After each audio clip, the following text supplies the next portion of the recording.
অন্যতম অন্যতম বলবো না, একমাত্র যিনি আনুষ্ঠানিকভাবে ঘোষণা দিয়েছিলেন মুক্তিযুদ্ধের। এখানে আপনারা প্রশ্ন আসতে পারে আপনাদের মনের ভিতর, শেখ মুজিবুর রহমান সাহেব আমার নেতা, মহান নেতা মৌলানা ভাসানী সাহেবের সমর্থন নিয়ে একসঙ্গে তারা জাতিকে ঐক্যবদ্ধ করেছিলেন, যেটা সত্য কথা। এই প্রাপ্য শেখ মুজিবুর রহমান সাহেবের, মৌলানা ভাসানী সাহেবের, এটা তাদের প্রাপ্য, তাদেরকে দিতে হবে। সেই কিন্তু উনি শেখ মুজিবুর রহমান সাহেব স্বাধীনতার ঘোষণা আনুষ্ঠানিকভাবে দিয়ে যেতে পারেননি। সেটা ডক্টর কামাল হোসেন সাহেব এবং তার দলের লাস্ট সেক্রেটারি ওবায়দুল কাদের সাহেব বলেছেন, স্বীকার করেছেন। আমার কাছে সেই তথ্য আছে। 89তম জন্মবার্ষিকী উপলক্ষে, ওনার জন্ম 1936 সাল, সেই মোতাবেক 89 হবে। এই যে আজকের এই জন্মবার্ষিকী উপলক্ষে শহীদ রাষ্ট্রপতি জিয়াউর রহমানের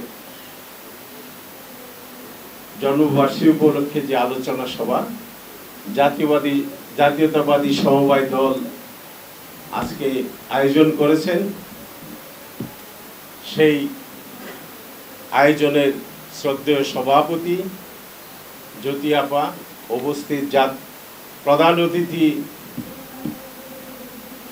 ছাত্র রাজনীতির কিংবদন্তি, বলতেছি চিফ গেস্ট উনি, আমাকে রিপন বলেছে আপনি প্রধান। ভুলের পর ভুল হচ্ছে, যাই হোক এটা ভুল, আমাকে বলেছে যে মান্না ভাই। যাই হোক, ছাত্র রাজনীতির কিংবদন্তি, গণতন্ত্র মঞ্চের শীর্ষ নেতা, জননেতা, নাগরিক ঐক্যের সভাপতি এবং বগুড়ারই সন্তান, কি ভাগ্যবান, বগুড়ার সন্তান, কৃতি সন্তান, শিবগঞ্জে যার বাড়ি, সেই নেতা মাহমুদুর রহমান মান্না ভাই আজকের অতিথি। এবং এখন শুনলাম প্রধান অতিথি হাবিবুর রহমান হাবিব।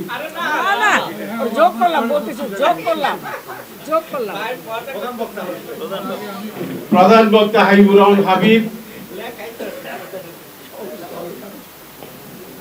তাহলে এইভাবে তো কি করা ঠিক হয় না। সেখানে আজকের এই আয়োজকদের আলোচনা সভার যারা আয়োজন করেছেন তাদেরকে আমি ধন্যবাদ জানাচ্ছি, আন্তরিকভাবে অভিনন্দন জানাচ্ছি। এরকম একজন ক্ষণজন্মা পুরুষ তার জন্মদিন আয়োজন করার জন্য।